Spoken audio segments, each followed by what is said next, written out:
Hey, best friends, I'm Claire. I'm Yana. And welcome to my best friend's book club. What kind of edition, Yana? It's a movie edition. Book to movie. Yes. Edition. We're going to get romantic, everyone. Very romance. And you know how much we love romance. I love men. So what are we watching today? We are watching Wuthering Heights. I heard that Margot Robbie and... Barbie? Yeah. And what's his face? I'm really bad with names. I don't know who the guy is. What's the Heathcliff? Guy? You don't know him? He's who plays so him? popular right now. I literally had not really heard that there was a new version of this movie until you talked about it. He popped off from Euphoria. What's his name? I never watched Euphoria. People are obsessed with him. Adam Brody. No one else matters. Let me look it up. Rabbi Adam Brody. Jacob Elordi. Oh, we got Irish in there. Elordi. Oh. People are obsessed with him. I don't know who that is. Anyway, to my point, Margot Robbie has this interview where she talks about how she got so into character that she couldn't be away from him for a while, or she said she felt physically unwell. Wow, Margot Robbie's husband better check on that. You probably don't remember this, but I said that to you one time and you had the exact same response. At least I'm fucking consistent. I do not remember that, but... You know, I think, if anything, you can be confident that when I say believe in something, I truly do. Yeah, you're not because a liar. I'll repeat it. No, because I truly don't remember.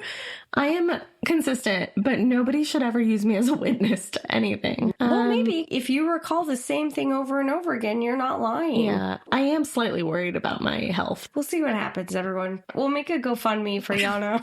Yeah, I'm worried a little bit. I was just telling Claire, I do listen to our podcast every week, fully like a listener, and I will hear myself say things where I'm like, wait, I said that the next episode too. But I don't remember. And I'm always like, that's a really incredible point, Yana. I don't know what's happening. Yeah, or she'll text me and she'll be like, oh my God, we're so funny. And I'm like, wow, she really doesn't remember anything that we do. I fully listen to it like a fan. I look forward to Thursday mornings. Doesn't remember anything. Don't. It's brand new information. Both in terms of what you say and what I say. And I've already forgotten who did it at the end of the book. I know. Did you read Wuthering Heights in high school? A very, very long time ago. Yeah. Claire's very old. She was there when Emily Bronte wrote the book.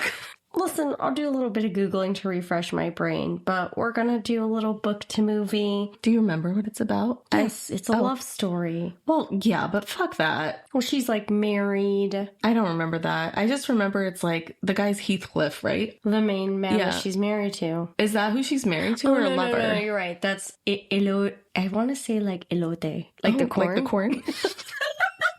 But I know it's wrong. No, I thought What's his name again? Heathcliff. No, the guy who plays him. Jacob E. Yeah, elote. But isn't he he's my corn. Isn't he vindictive? Isn't there a little bit of a thrillerish he's kind of toxic-y, but she also isn't the best either. I mean, yeah. They're kind of explosive, toxic love, if I recall correctly. We know people like that. The best kind of love. The only kind that's true. All right, friends, we're going to take a quick break. For a couple hours? A 2 hour and 15-minute break. We're going to go watch it, and then we'll come back to you with some thoughts. So until then... Godspeed. And keep on watching and reading. And grab some dinner. Get some elote. Oh. We're back.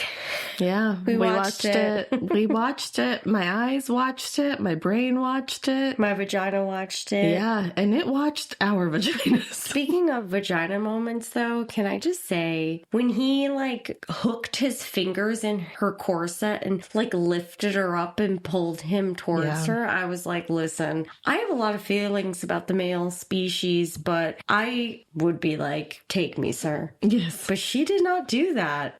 She resisted that point. Maybe I need to reassess myself there. This was a lot more sexual than I anticipated. I liked it, and I agree. But from what I understand, the gal who wrote, produced, and directed the movie said that she constructed the film so that it was what she experienced as a 14-year-old. Her emotional interpretation, the spiciness, the artistic choices. This is not like as the book, this is not an adaptation. No. And then she also goes on to say that she literally has the title in quotes to just further emphasize that it's an adaptation. It's a kinky adaptation. I don't know. I think it's kind of cool. Also, can we talk about at 14 years old what's going on inside of your brain? I don't know what's going on.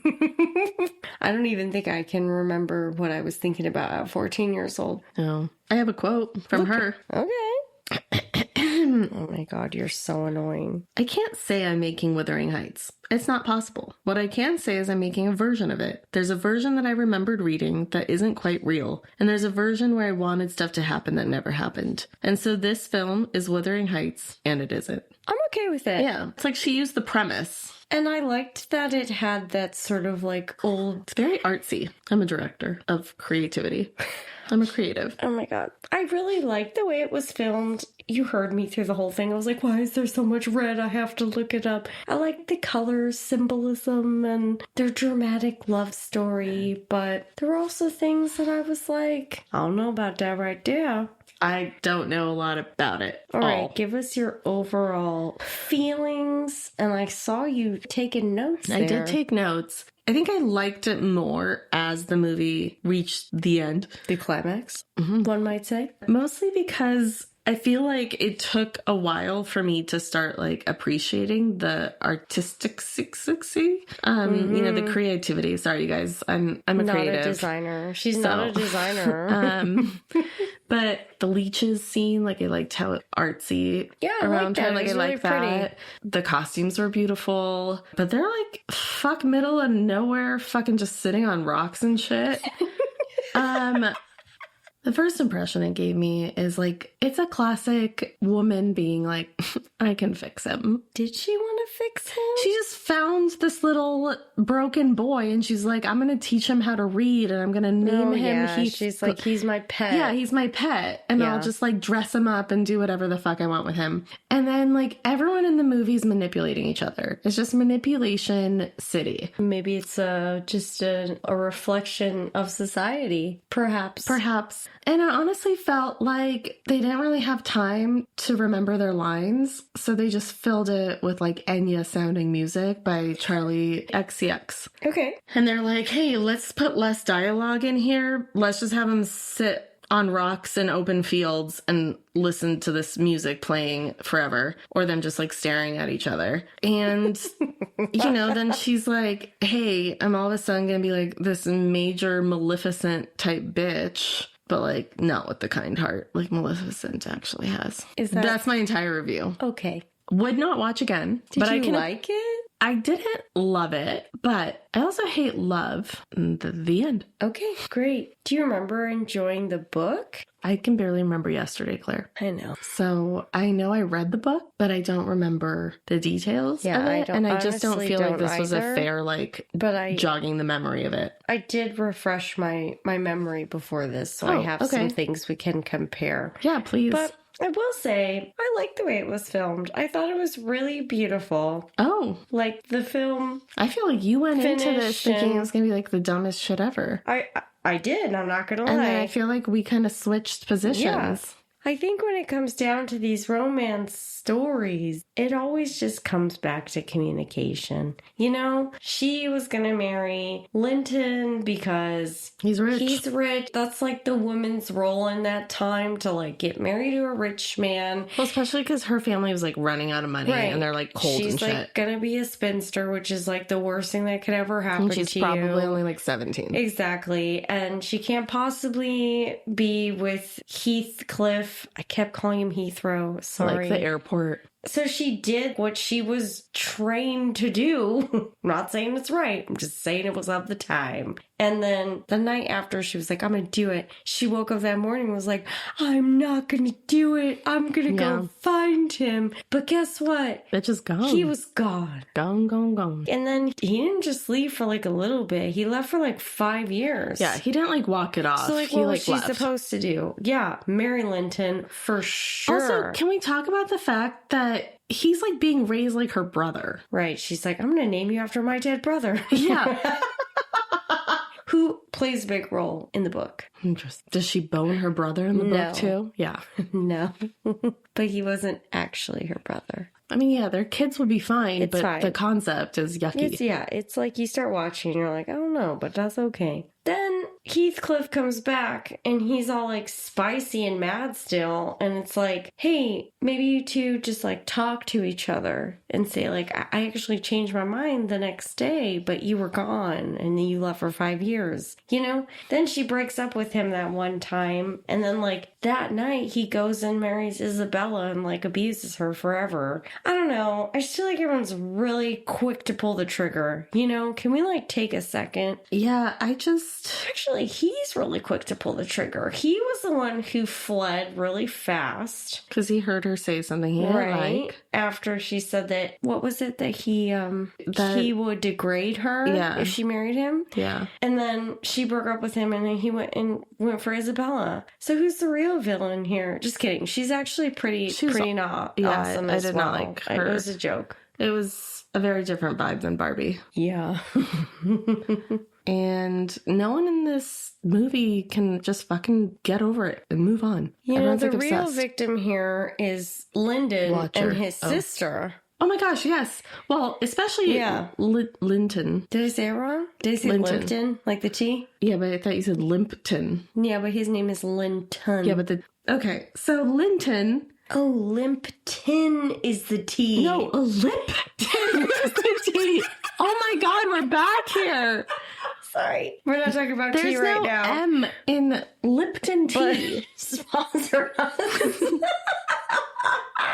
It's Lipton. Okay. Lipton tea. Oh my God, I'm gonna... Okay, so in the book, there's not this whole, like, dominatrixy, which is, like, cool, live your life. It just wasn't what happened in the book is all I'm saying. But that did catch me off guard. So in the book, she's basically, like, genuinely, like, domestic abuse survivor, and she escapes to rebuild her life. But she ends up pregnant with Heathcliff's son. And there's a whole second... Wait, who, Isabella? Yes. Oh. And there's a whole second half of the book. So did she, like, escape to live with her brother, who's married? This is the most criticized changes in the film. In the novel, Heathcliff manipulates Isabella into marrying him. Duh. So he can access her fortune, cause her brother pain. The marriage becomes one of straight-up domestic abuse. Isabella suffers mental and physical abuse, eventually fleeing south, where she gives birth to Heathcliff's son, Linton. I see. Okay. Isabella's reimagined as a sexual submissive who is consenting party. She literally relishes being leashed like a dog by Heathcliff and makes no attempt to leave him as she does in the novel. I guess critics really, this is like the big talking point amongst those big people up there. Yeah. So, like, in this adaptation, Catherine just dies with the baby, and that basically ends the story. But there's a whole other part of the book with these other characters that I'm sorry I can't recall. But, you know, it's okay, because this is an adaptation that the writer, producer, director had when she was 14, and she brought it to life, so... 14 is a weird age to have thought of this way. That's concerning for me. I feel like she knew way too much at 14. I liked all this spice, I'm not gonna lie. I thought spicier than Lights Out. No. Lights Out is way worse. You know what? Let's compare and contrast when that show comes out. Fine. I mean, she rode a knife. Come on. But she fucked her brother. She did not fuck her brother. It's not her real brother. Fine. Fine. So Heathcliff and Kathy, they're both villains. Yeah, absolutely. But I would say Kathy even more. Why? Because she's ruining someone else's life who has nothing to do with it and has been nothing but kind to her. That's true. He has no part in any of this. He's done nothing wrong. Like torturing each other. Yeah. Like really torturing each other, kind of toxic love. It was weird to process it because she wasn't acting like a woman of the time. Yeah. You know, like she did what you're quote unquote supposed to do and marry married the man for money and was the nice housewife and everything, but I don't know. Well, he also fucking sucked too. I was like, it's a lot. Like, just talk to each other, right? Okay, I did dig into the Red in the movie because I had to know. Red was doing a lot of heavy lifting in this film. There was a lot of red. Love. Red is a constant throughout the film, depicting the impassioned romance between Cathy and Heathcliff, obviously. It shows up in curtains, walls, floors, dresses, and sunsets. Hey, Heathcliff. What'd I say? Heathrow. Did I? Yeah. God damn it. Sorry, everyone. I'm going to call him after the London airport. Jacob Elordi? I think that's how you actually say it. Described it simply. It's the blood that pumps through the heart. They share a heart. So the red is very, like, metaphorical about their love. I feel like it was, like, metaphorical for danger, too, with them. That's the next one. Okay. Passion and danger together. Red appears specifically in rooms and scenes meant to feel heightened or intense, signaling both desire and something unsettled. The intensity increases as the film's chaos builds, making the tragedy feel inevitable. Inevitable. Red also represents Cathy's sexuality and her transformation. Her wardrobe evolves throughout the film. Remember when you said she was in her maleficent redness? Yeah. Using the stark contrast between whites and reds to represent purity and lust associated with the female sexuality. I can see that. God, there's so much red. Heathcliff's blood and suffering. One of the first appearances of Red is Heathcliff bleeding through his shirt after a beating. Oh, yeah. Oh, By I her guess dad. that wasn't part of the book either. Like, the dad wasn't such, like, an overt Like an alcoholic? abuser and stuff. But I guess they said they did it this way to make him more of the hero and the protector for Cathy. Okay. Representing both the violence done to him and his love for Cathy, the suffering he endures to protect her, and his loss of innocence. Edgar as the contrast. Edgar Linton. It's no coincidence that Edgar's bedroom is entirely green. Remember, I better call that out for you, Mies. I made a crease in the house. The perfect antithesis to Cathy and Heathcliff's violent passions and pointedly the color of envy. Oh, you know what? See, I love stuff like this where directors and people who make these big film productions like care a lot about the set and the costumes and the colors coming through on the camera and the finish.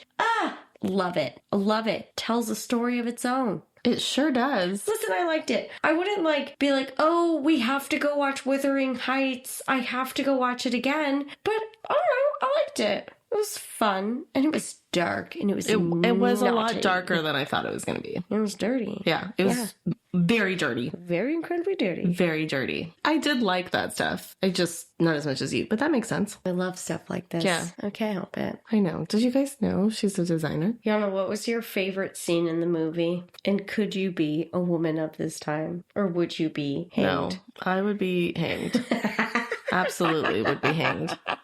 When she was like, we can't have a fire. And then he just broke a chair. Yeah, he broke the chair. And during the movie, I was like, I feel like it'd make more sense for him to go chop down a tree than have to find another chair. No, we would absolutely be hanged. There was a lot of irrational moments like that with his, but they're both psychotic love. This is toxic love, people. Don't strive for this. We're going to blanket statement, and if you're upset, just email us. I thought the scene where it was Christmas, and Isabella was giving the gift or whatever to Cathy, and it was just hidden erotic. Yeah. But I thought it was just funny. There also was a lot of imagery, analogies, of erotic things happening. But I just thought it was kind of funny. 14-year-old brain. I don't know, but I'm concerned. I like when she put her finger through the fish to the gelatin there's to a lot get of into gelatin the food during the fish mouth. Yep. I really just like the scene where he grabbed her by the corset.